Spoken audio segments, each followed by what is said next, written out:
Welcome to Beyond the Scoreboard, episode 5 with Eric. And Blake. And we are currently recording at 6:45 p.m. on April 1st, April Fool's Day, a day after the Elite Eight has been finished.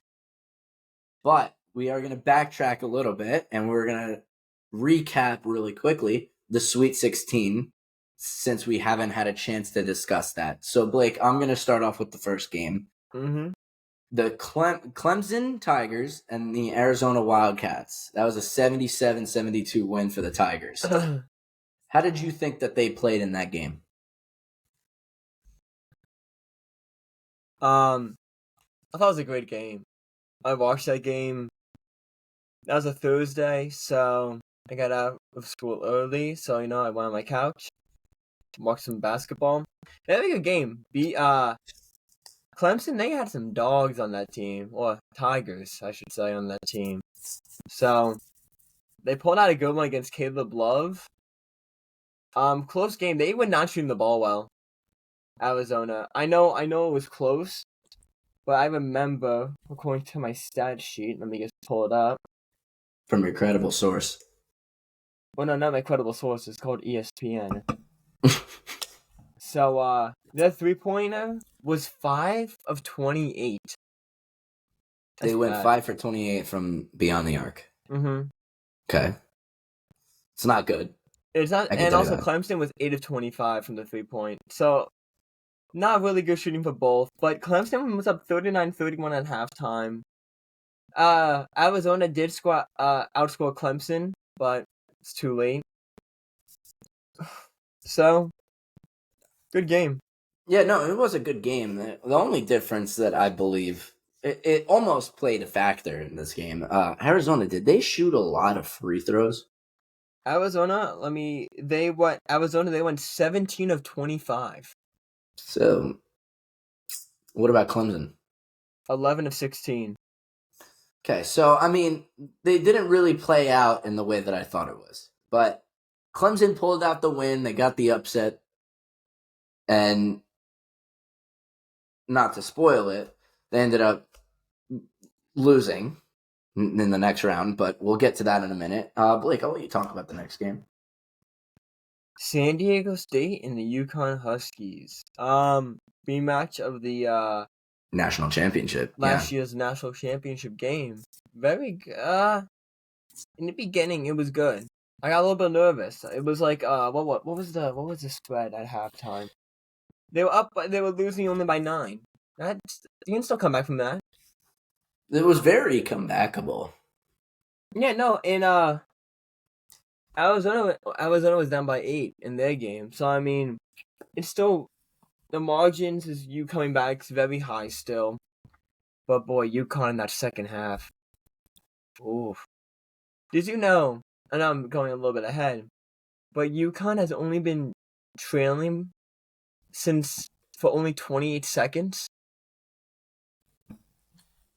I know that. It's a very interesting stat line. They've been very dominant throughout this entire tournament. That's something that they got to keep it going until the Final Four. But they scored 40 points. I know, 40 points. They scored 40 points in both halves. That's very, very good for them. Good for them.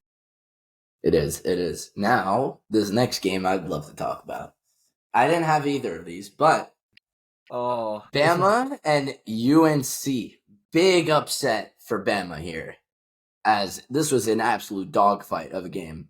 It ended up being Bama 89, UNC 87. Very close game. Dude, this game was the best, dude. Dude, there's some games I just cannot watch because I have, theories in my head that, if I watch it, they're going to lose, Oh, dude, I feel the same way. Especially if it's a team I actually support, not in March Madness. It was 9 o'clock when this game started or something. And I'm just, in my bed just doing homework and stuff. And I'm like, ooh, I'm not going to put this game on. So I just went to bed early. And I'm like, you know what? I'm going to wake up either really happy or really sad. You had UNC winning this game, right? Well, on my bracket, I had them going to the Final Four. But hey, I was like, hey, if they lose, I'm not complaining. I'm not playing for money or anything. I'm playing for fun. So I was glad that they lost. And also on top of that, what was it? Who made it farther? Duke? Yeah, Duke. There we go. Dude, I'm more of a Duke guy than a North Carolina guy. But So is everybody. no, I hate North Carolina, dude. That's so. Except for everybody in Chapel Hill. No, but Me, I mean, I'm a High Point guy personally. I'm a High Point guy, but but North Carolina, they had a good run. I mean, they were good in the regular season, but they didn't win the ACC tournament. They didn't win the national championship. I mean, they had a good year still, but that goal that they wanted, they didn't get it. And I believe RJ Davis and Armando Bacot are both leaving. well, yeah, they're But seniors. well, no, you can be a graduate and still play that fifth year option. No, So I know, but Armando Bacot they're was on the done. fifth. RJ Davis is only 4 years, so he could play one more year, I think, if that works with him. I don't think he's going to. Yeah, no, I don't think I he is don't think either. he got redshirted either. What does that mean? Redshirted? Yeah. It's where you sit out a year and you get a fifth eligible year. Oh. Same thing with college football. If you get Oh. redshirted, you're playing with either the backup or the scout team, and then it doesn't really count. Obviously, it counts towards your academic year, but it doesn't count towards your eligibility athletic. Yeah, year. playing four solid years. Yeah.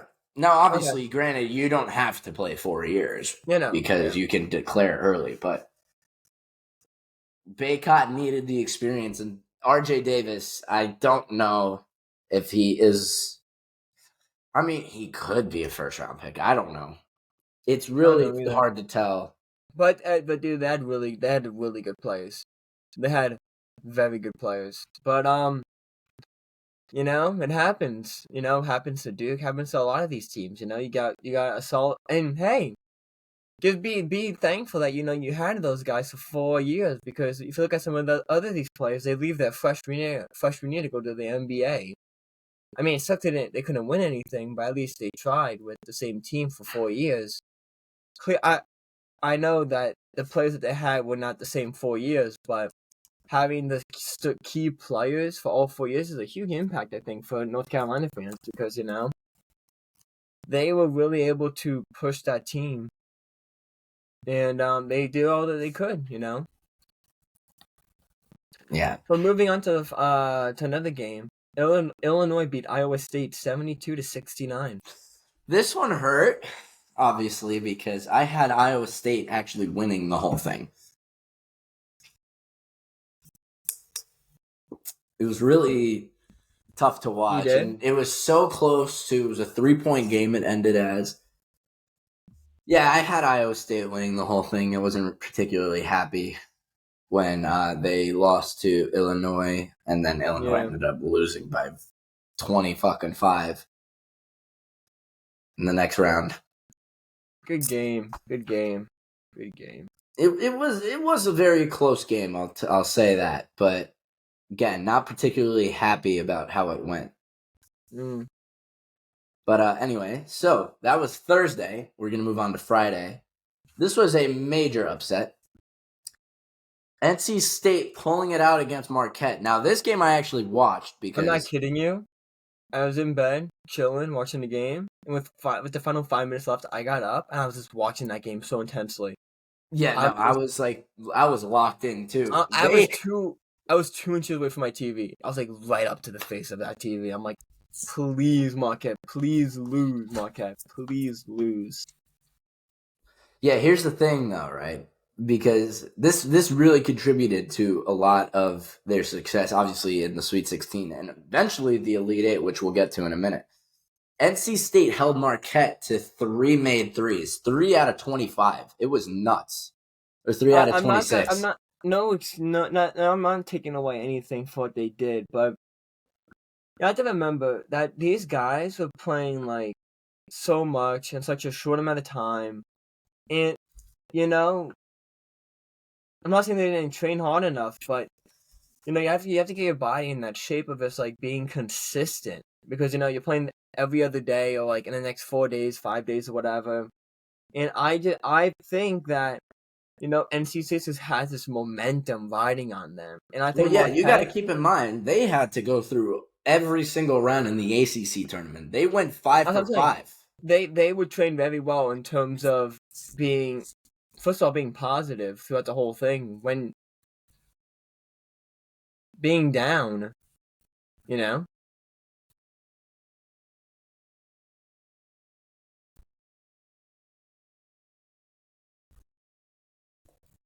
Eric,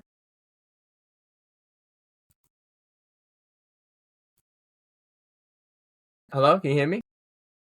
You good? Oh, there we go. My internet. Yeah, it just had a huge cutout. It didn't like what I was about to say. No, but anyway, Marquette, they didn't shoot well. They shot 4 for 31 the 3-point line. Marquette. So they Yeah, made Marquette. another three, but it took them 31 shots to make four. Mm-hmm. That's unbelievable. NC State went 9 of 23, which is pretty good. Again, what I'm gonna add on to that. Again, what NC State did in this month has been close to beautiful. And again, what contributed to a lot of their success in the first 3 rounds, and then eventually we'll get to that in a minute again, but going to the Final Four, their defense. Their defense has been lights out. You know who I like? Who do you like? Michael O'Connell. Yeah, absolute dog. And again, DJ Burns, that guy, Ooh. he is easily one of the most liked people right now. Have you seen their intro music? No. Nah, I it's really have not. funny. What is it? It's him. I don't know the person who makes it. I don't know any of it, but it's just him just walking like he's like skipping through the hallway. Some people said, and he's just having a blast. Well, yeah, that's the thing. Going into this Elite Eight game against Duke, he went to the press and he said that they just want to have fun. That's what they've been doing. They've just been having fun, and essentially that he said, quote for quote, were like crashing their party. That's what they wanted to do, and that's what DJ Burns has been doing in the entire tournament. And again, the defense is a subproduct of that. And their defense has been unbelievable, hands down. Moving on though, Gonzaga and Purdue. Good game. This was closer than it should have been. I'm not going to lie. Yeah. Now, obviously, Zach Edey has been lights out in this tournament as well. But so is Gonzaga. Yeah. This is something that they should have. It was a slight blip until like the final 6-7 minutes of this game. It was pretty close. I think it was actually like a 2-3 point game at halftime, if I remember correctly. I might be wrong on that. No, it was a 4-point game. 4-point game at half, and it was it was close, but they just couldn't pull it out. Gonzaga couldn't do it, so Purdue got the better of them in the final 5, 6, 7 minutes of that half, and they pulled it out. Mm-hmm. Not much to say about that. Obviously, Edey's been playing great, but that game is pretty self-explanatory. But the next game, a little bit shocking. Duke-Houston, 54-51 final. This game, very low scoring. And again, the defense really came into play in this game for both teams. But eventually, Duke just got the better of them.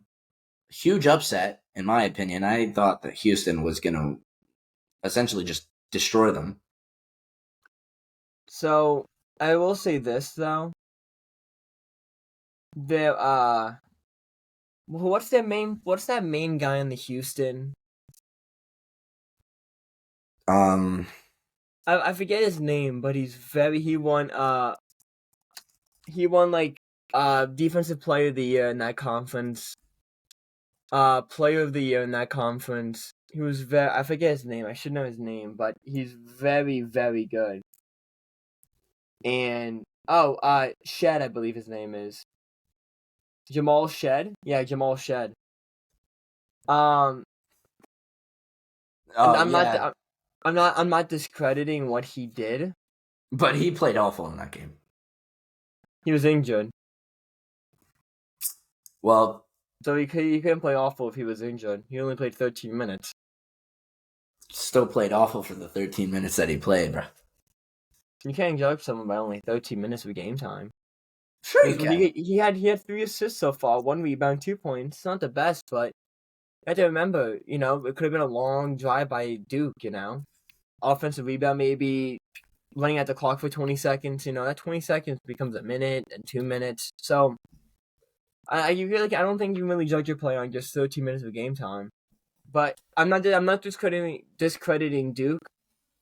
But I think that was the major reason why Duke was able to hold out at the end with the all player guard being done for the year, which is so terrible. Yeah. You work hard and then next thing you know you're out of the Elite Eight, Sweet 16 by Duke. Anyway, It was a 1-point game going to halftime. it was true. Yes, that's true. But Duke ended up pulling it out right at the end.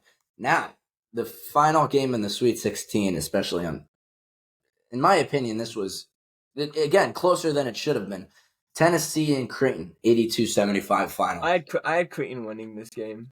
Yeah, so did most people. And believe it or not, Dalton Connect, greatest white guard of all time. He played great, and he also played great in the Elite Eight as well, but we'll get to that in a minute. Tennessee, again, this game was way closer than it should have, in my opinion. I think that Tennessee should have destroyed Creighton. I don't think that Creighton just belonged there. They didn't belong there. It was 1-point game at halftime as well. So I know. Creighton was winning. That's what I'm saying. I'm saying this should have been not a blowout, but not a 7-point win either. But again, the Volunteers, they play great. Not much you can do there. But anyway, I'll let you introduce the first Elite Eight game, which was Saturday. Go for it. UConn and Illinois. Now, for the first 15 minutes of this game, it was actually like back and forth. The Elite Eight and Sweet 16 and the Elite Eight, teams were hanging in there, but not by like 1 or 2 points, but they were hanging in there though. Yeah, but UConn turned it to a whole new level with a minute left in the half to like 10 minutes left in the second. They had a 30-0 run. Like they were up 53-23 before Illinois scored again. Dude, they're a good team, dude. They're a good team. They are good. They could. Now the question is, can they beat the worst NBA team in the league? The Pistons? Yes. Yeah. It's close. They could guarantee you that. But again, UConn just showed their dominance throughout this game, just outboarding Illinois, just shooting better. It was much, much improved. And more back to reality, what I thought Illinois could do. This is more what I thought that they could do. Choke performances. Man, I love camaraderie and how teams come together. And man, I loved Illinois when they always won a game. They always had conspiracy theory on how they would sit, like a tradition when they're sitting with their press conference. They push in their chairs. The head coach goes to the right, one player goes to the left. Like this whole tradition. If you look up their end of press conference in the March Madness, they do like some sort of weird thing with how they move around, how they push in their chairs correctly. It's crazy on what they do. And on top of that, I just love what that coach did. They go in after a long game. They're squirting water guns at each other. The head coach has his shirt off. It's like you can't have any closer. And the feeling is there's a lot of positivity around it, and it hypes up the crowd. I felt bad a little bit for Illinois because they would have been so nice. They got their shit handed to them. I'm not gonna lie to you. It was pretty bad. But yeah. But next game though. To finish off Saturday, It was Bama and Clemson. Woo! This one This was a was a heater of a game. game. This This was a surprised me. game. This game surprised me because, believe it or not, a lot of people favored Clemson. I personally had Clemson. Because with their resume on how they had to get here, I think it was amazing. They proved that they belonged. And also, I'm gonna say it again, and a lot of analysts have been saying this, and I agree with what they're saying because they back up their arguments. Is that I feel like Alabama lives by the 3 and dies by the 3 a lot. A lot of the occasions. That's like the philosophy of their team. That's the thing. That's Bama's philosophy. It's just pure offense. Their defense isn't the greatest.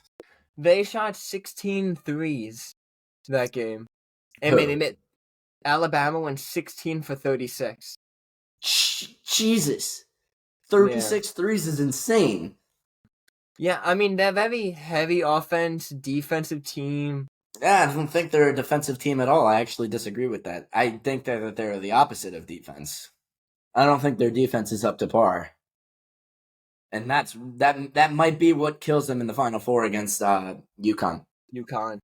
Yeah, I mean, if Alabama can hit those threes, it'll be a really good game. But again, a lot of people favor Clemson, and this is the first time that Bama's ever made a Final Four in school history. So I'm actually surprised about that stat line. I'm surprised I haven't been there before. Their basketball team is their basketball team has been the opposite of what their football team has been. I'm gonna be completely honest with you there. They've been a football school the entire time, but it's time to show that they can be a school of all sports. And especially them making their first Final Four, and school history really plays out to the fact that they're a sports school. No, absolutely. And, I give credit to Nate Oates, Alabama head coach, their team. And I definitely think the game plan going into that game, especially with UConn, they're going to go in that paint so hard because they don't have, they do have a center, but against the UConn center, there's no way. So I think it's going to be a lot of interior battling, and Alabama's going to keep shooting from the 3-point line. 100%. But anyway, that's enough for Saturday. Now we're going to move on to Sunday. Purdue and Tennessee was the first game yesterday. I was at my uncle's house for Easter. And, I had to admit, I had to have this game on my phone. I had to have it on my phone. I guess every now and then I looked, how's the game going on? And I will admit, from what I've seen, very little, it was a close. Tennessee was on a run a little bit. Yes, they were. I watched most of this game because my dad has Purdue winning the whole thing, and so I wanted to watch it with him in spirit. This game, again, way closer than it should have been. Well, so if I remember correctly, it was 60-63 at one point. Tennessee missed a shot, and then Purdue came down, and this guy from Purdue shot a 3. And it made it a 6-point number 2 game. or number 3? For Purdue? Yes. I don't remember. I just knew the score was 60-63. And someone on Purdue I think it was either Lawyer or Brandon Smith. Anyway, that's irrelevant. It's not irrelevant, but the guy shot the 3 and it was a 6-point game. And after that, it was like 3 minutes left. And after that, they just killed Tennessee. Yeah, they couldn't do much. Connect had 37 points. Zach Edey had 40 points. I will admit, though, these refs, have to watch what they're doing, especially in this Final Four, because Tennessee was not happy with some of the calls that were being made. Because anytime they went, of course, they're not going to be happy with some of the calls. They're being called against them. Well, no, also because a lot of them were come on, that's not really a foul. It was all against Zach Edey. There are certain types of refs. Okay, there's certain types that let them play, or they'll just call everything. The lightest foul, which I don't like either, but sometimes it's got to happen. And Tennessee, they played great, but They fouled way too much. Yeah, because then I put in some backups, and then the backups is getting fouled, and then next thing you know, they're fouled, and then next thing you know, he scores 40 on you. So it was a Yeah, they tough game for would not Tennessee. stop fouling Edie. That's the thing. They could not stop fouling him to save their He life. went 14 for 22 at the free throw line. That's what I'm saying. In fact, the fact that you're going to the free throw line 11 different times, 11. Yeah, no, it's 11 to 12 times, it's you can't do that. Especially the dude is 7'4" and he's 300 pounds. You cannot be fouling him too much. You know what I'm saying? He may not be the greatest free throw shooter of all time, but you can't let him feed that inside. You can't let him go to the line because that's going to contribute to a lot of your failure. That's it. But regardless, Purdue pulled it out 72-66. Pretty close game. Tennessee played out of their mind. Connect was connecting on the threes. Ignore the pun. But anyway, the final Elite Eight game is going to be talked about for the ages. Now, let's backtrack a little bit, obviously, because they played in the ACC Conference Championship Tournament. NC State and Duke. NC State beat Duke in the ACC Tournament, and then they beat him again. And this one was way more dominant than it should have. 76-64. Now, NC State, again, like I was saying, the thing that has contributed to a lot of their success was defense and their three-point shooting. They allowed Duke like 4 or 5 threes. That's it. They were defending the arc a lot. And Filipowski, by the way, he did not play great. And he eventually fouled out. Yeah, he did. With I think it was 9 minutes left. You cannot do that. Especially when you're in a ride or die game. But regardless. Jaron McCain went 11 for 11 at the free throw line and had 32 points. Yeah, he was the only one playing.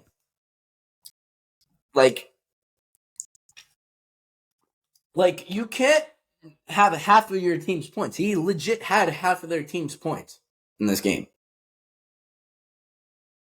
But regardless, Duke couldn't get it done, and NC State is going back to the Final Four for the first time since '83.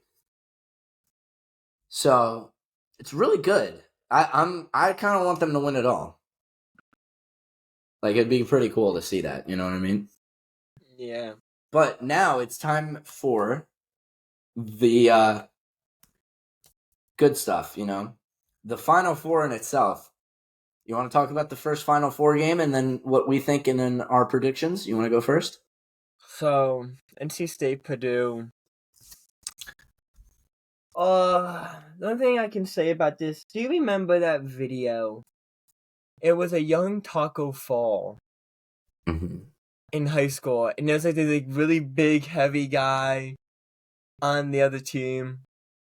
If you know what I'm talking about, you know what I mean. Yeah, you're talking about DJ Burns. Yeah, yeah. So, but the thing is, he didn't look that heavy in high school. The thing is, he definitely put on some weight. Anyway, I think it's gonna be a great game, especially in that pick with DJ Burns and Zach Edey. Zach Edey. But I think there's gonna be a lot of foul trouble, I think, with that game. Really? Yeah. I think DJ Burns is gonna start fouling this guy. I think Purdue's gonna win this, sadly. I disagree. Look. Okay. Purdue runs a lot of their offense through Edey. If DJ Burns shuts down Edey, Purdue's useless, pretty much. Mm-hmm. Because, again, Purdue leads the Division I basketball, right? They lead them in post-up offense, percentage-wise. So, if you take that away, if DJ Burns can really lock in on defense, he can get it done. He can stop Zach Edey. They can win this game. So give me NC State for this win. You want to know the percentage chance that they have? I think it's like 15%. Purdue has 89.5. So And like then- 10.5%. Okay. It's close. Yeah, 10.5. Yeah. That was pretty close. No, but regardless, give me NC State on the upset here. I think they can do it. If they play the way that I just said, they can eliminate Edey, and then they can get the ball rolling that way. Yeah. And you think Purdue's going to win this game? I think Purdue's gonna win it. Yeah. I think it's too dominant for NC State. Okay. Now the other Final Four game. UConn Alabama and Bama. Like I said earlier, if Alabama can shoot that 3-ball, they got it. But they can stop it in the paint, and they got it. But UConn, they're dominant. They're gonna do what Alabama's doing. UConn's gonna. It's gonna either be UConn's gonna kill them, or it's gonna be a close game to the wire, and Alabama's gonna win it. Give me Bama for this. Now I'm gonna tell you why. Well, here's the thing. I want Bama to win. NC State versus Alabama. That's a great final. That's a great championship game. Yeah, no, but regardless, I think UConn's gonna win, but I would love Bama to win. My NC State and Alabama would be probably the greatest. I couldn't agree more. The thing is, though, and this is very important. Mark Sears, he's a great point guard, but there's only so much that you can do on offense. It's gonna for that Final Four game. It's gonna come down to if Bama can hold out on defense long enough to withstand UConn and their dominant play in the paint. And I don't think that UConn can lose this game if they can't do that.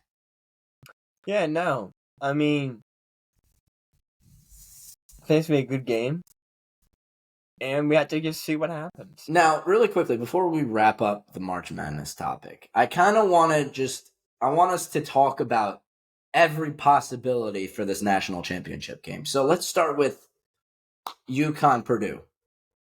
If that's a national game, both centers are gonna destroy. That's gonna be a really good game. I think Zach Edey's gonna be like a monster, but UConn's gonna kill it. Do you think they're going back to back? Oh yeah. Fair enough. I disagree. I think Purdue is going to destroy them.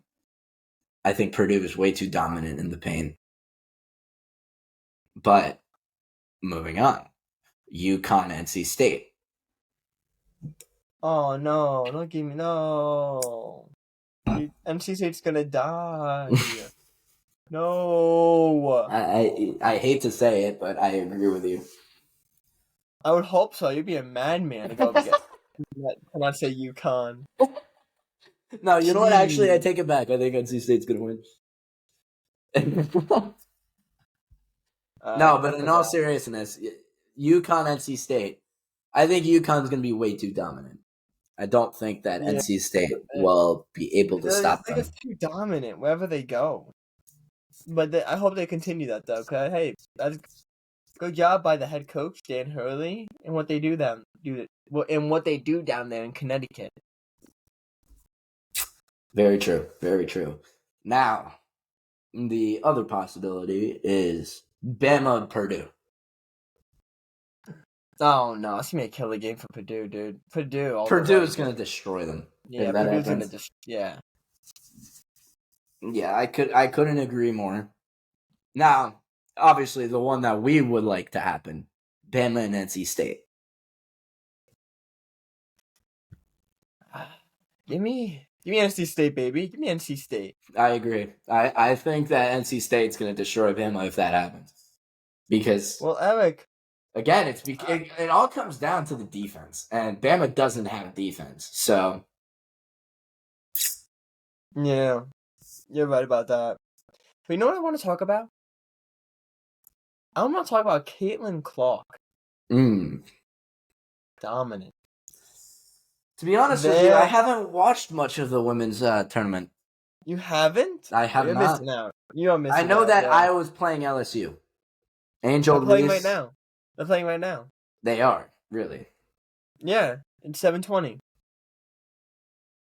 Well, No, Iowa dude. opened up with a 3 Yes. by There we go, Caitlin Caitlin Clark. Clark. There we go. There we go. I haven't been paying attention to the women's No. side at all. Anyway. No, but that it's a generational. These women, what they're doing for the sport.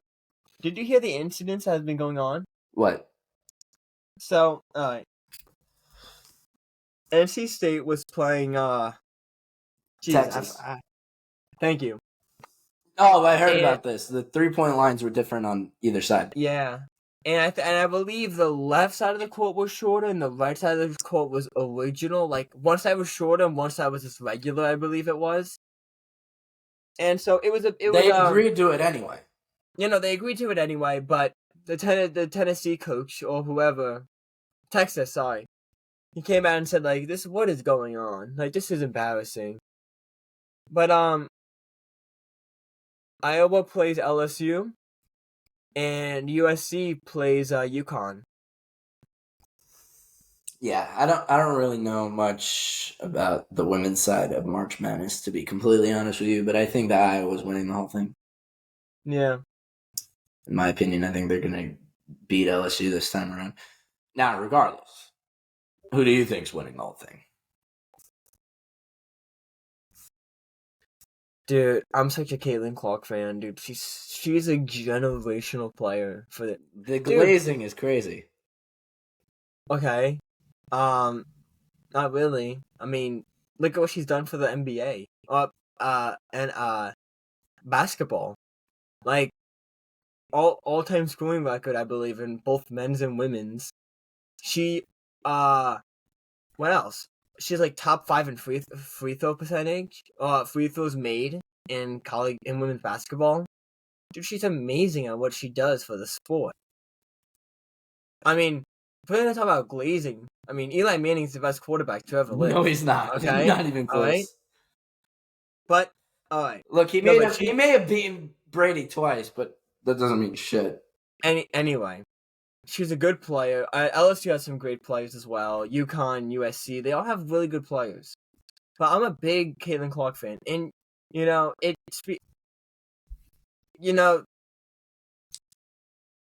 she got offered, I believe it was $5 million to go play for the Big Three. Yeah, I know. And clearly that speaks volume. What college basketball player got offered $5 million to play for Ice Cube in the Big Three? It's very awesome to see what women's basketball is doing for everything. And gotta respect the grind, But she's been putting in the work, And I hope they win, dude. It would pay me to see it because I watch basketball beginning to end, especially going to college now. It's a whole. You just feel different when watching college basketball and football and everything. And dude, I watched it since the beginning. I'm sitting here doing my homework. Sometimes I got the game on in the back. I don't care if it's men's, women's, whatever. It's just so much fun to watch.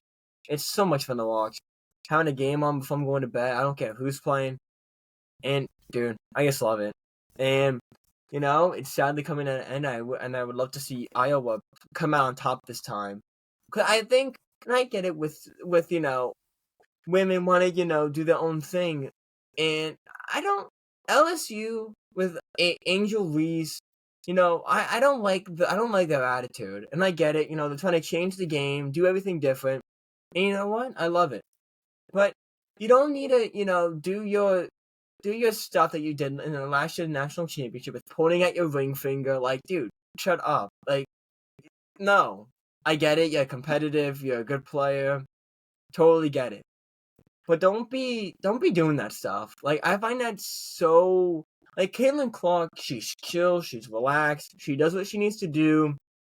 And that's. The glazing is even crazier because what you just said contradicted your entire statement because Caitlin Clark has done things like that. Not exactly like it. Okay. But she has been similar to what Angel Reese has done. Maybe she had a little temper tantrum and, was whining on the field, on the court. All right. Maybe I'll retract my statement that I said about that. But I am more of an Iowa fan than I am an LSU fan. Everybody is. I mean, come on. I mean, I don't like LSU to begin with, but yeah, I don't like LSU. But you know who I do like that came out of LSU? Joe Burrow. Dude, he's good. He's awesome. He's the only person that can beat Patrick Mahomes. I can't agree. I mean, I can agree that he's the only one that can beat Mahomes, yes, but and he may be a good quarterback. That doesn't mean I like him. And it's not even because that he's on the Bengals. It has nothing to do with that. No. Yes, it is. No. Listen to me. It's not the reason. It's one of them, but it's not the main reason. Yeah. Okay. Well, he has that similar. He is chill, but he doesn't have that similar attitude that you would normally see in a quarterback. Granted, better than Mahomes. Daniel Jones, got it. Yeah, I totally got it, dude. Yeah, all right. Moving on though. Let's talk about some basketball. All right. Like, what do you want to talk about? NBA. What do you want to talk about? Dude, it kills me being a Knicks fan, dude. They lost back-to-back games. The Spurs in overtime. Brunson dropped 61. I think that's second all-time in a single game. Carmelo being in the front. Lost.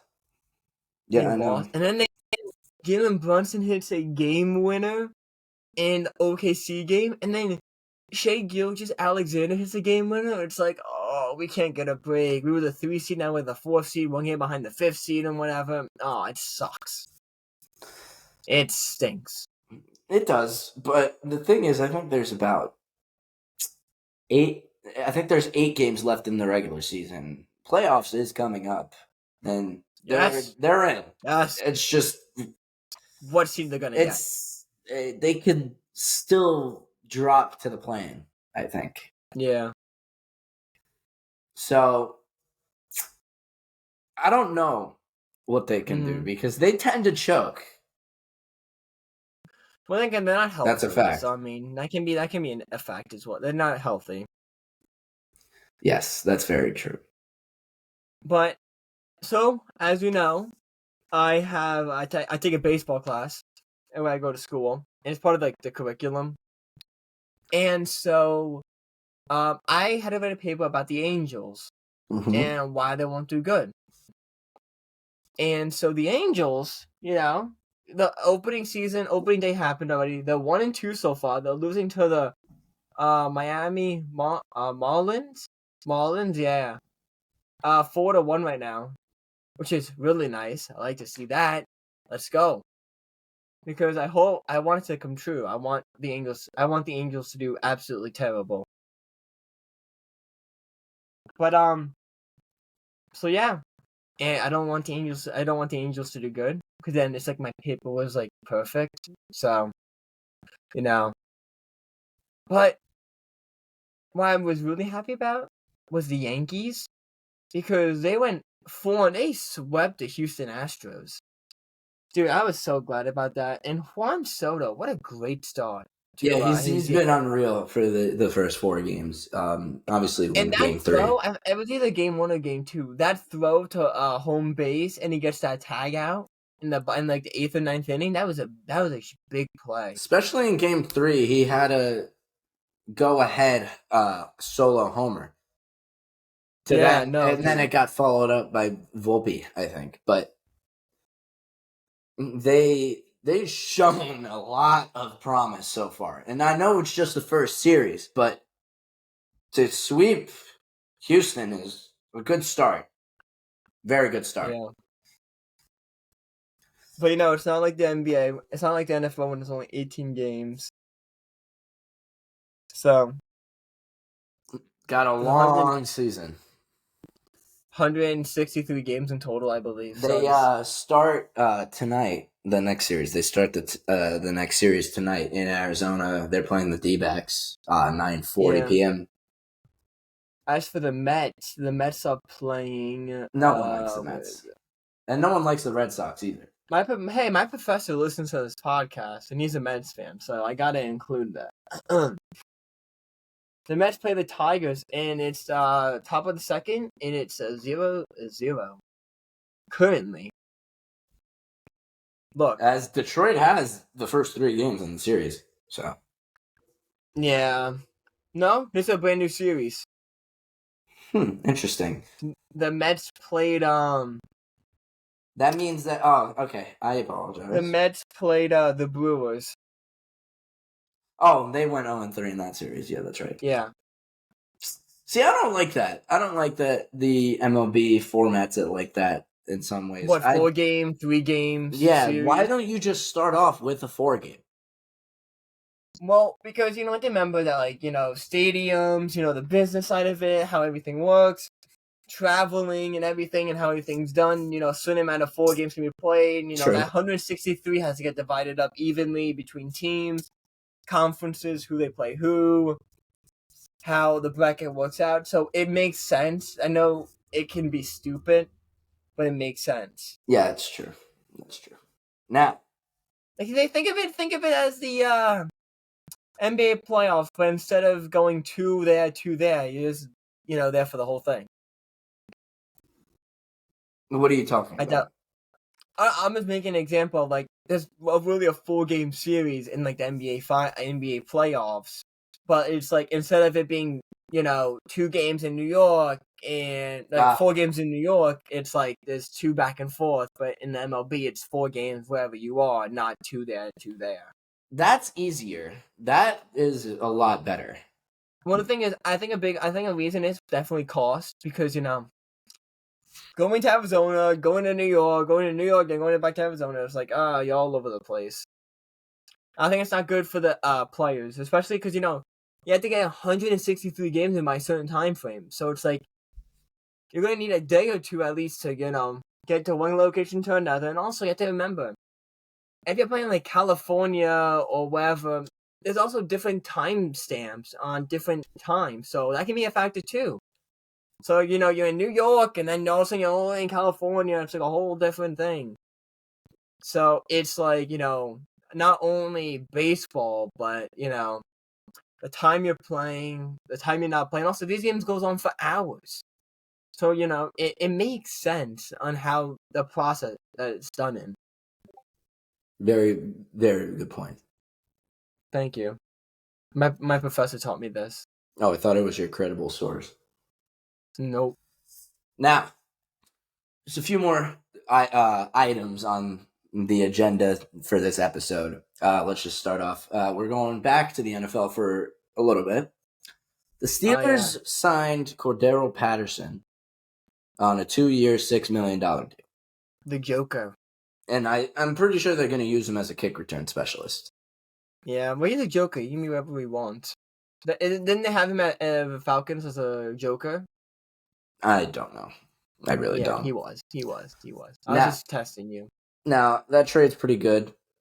And then you gotta go to this one right here. The Eagles traded away Hassan Reddick to the Jets. My dad, dude, I got home. I called my dad. I'm like, yo, Dad, are you sitting down? He said, tell me the bad news about my Jets. And I said, Dad, it's good news. It's good news. Hassan Reddick, for a compository 2026 third rounder that becomes a second rounder if he does 67.5% of snaps, 10 sacks, and eating up 14 million this year for 1-year deal. Is that correct? I think so. Well, I don't know what you meant by compository. It's conditional, but Oh, I thought. Well, you said the word. You said the word compository. Oh. Don't know where that came from. Well, I'm in the right place of mind. It's a third, and it can become a second. Yeah, it's a conditional third that becomes a second. Everything else you said is true. Yeah. Awkward. Now, the final one, obviously, we got to just get up to date with the free agency, the signings, the trades, and all that. The Raheem Mostert signed an extension with the Fins on a 2-year, $9.075 million deal. Very specific number. And I don't think he has any signing bonuses or anything like that. But I think it's a good extension for the Fins here. for Miami. He's been a good running back, and he can carry that momentum from last season to this season, I think. I think he'll be maybe not as better, but he'll still be pretty dominant. Yeah. But, yeah. Now, there are 2 more items, Blake. There are 2 more items here. 2 more? And these are new rules for the NFL. Oh, yeah. The first I one, hate these. the hip drop tackle, has now been essentially banned. And if it were to happen in a game, the team would get an additional 15 yards and an automatic first. You know what? You might as well put a belt around their waist and start pulling flags. You just stole that from someone's tweet. Yeah. Shout out JJ Watt, baby. Yes. But regardless, I don't like this rule because it's a rough translation of this just in. Tackling, for the most part, has been banned. There's only a few certain ways that you can tackle somebody now. You know what I mean? It's really difficult now. What do you think about it? You might as well just start pushing them. Yeah, shoving them. What do you think about this rule? I told you, I just start pushing them. I get it though. Safety, Mark Andrews had this issue. I get it. Football's not gonna be perfect, dude. Like, yeah, but the league is the league is ruining it. They're trying. They're trying. Yeah, you gotta give the league some credit. At least they're acknowledging the fact that it's an issue. Yeah, at least trying to do something about it. And I'm sure if it's a big thing with penalties and that statistically, if it doesn't work out, I'm sure they'll get rid of it or have something else for it. Maybe a 10-yard penalty, and a 15-yard penalty. Yeah, I agree. And I think, and then as for the other rule, which was the new kickoff, I mean, I get it. I mean, kicker starts in the back. 2 teams are like 5 feet away from each other. They kick it off, and you cannot make contact until the guy catches the ball, and he has to. And then that's the whole thing. But also, I hate. Well, it's actually pretty good because the Bills won't do this dumb, whatever they did again against the Chiefs. What I've heard was that when you are going for a kickoff, you have to tell the refs. The refs, thank you, the referees. So you can't have a fake kickoff. You can't have a surprise onside kick. Yes. Yeah, because what would happen is if you tell the ref that you're going for a surprise kick, they're gonna have to tell the other team. So it's like, hey, at least the Bills won't do that dumb thing again back in the playoffs. I don't know what they were doing. But whatever. But I mean, I get it. They're trying to change it, and This is a rule that I actually kind of like. I like the new kickoff format. It gives... I like it and I dislike it, and I'm going to tell you why. I like it because there's almost going to be no more touchbacks now. Like, because that really brings out like the boring part of it, and it gives the opportunity to return it and get points or get good field position and all that stuff. But I don't like it because it increases injury. Look, in a way, it does. Look, I mean, what do you think about it? You got nothing? It's that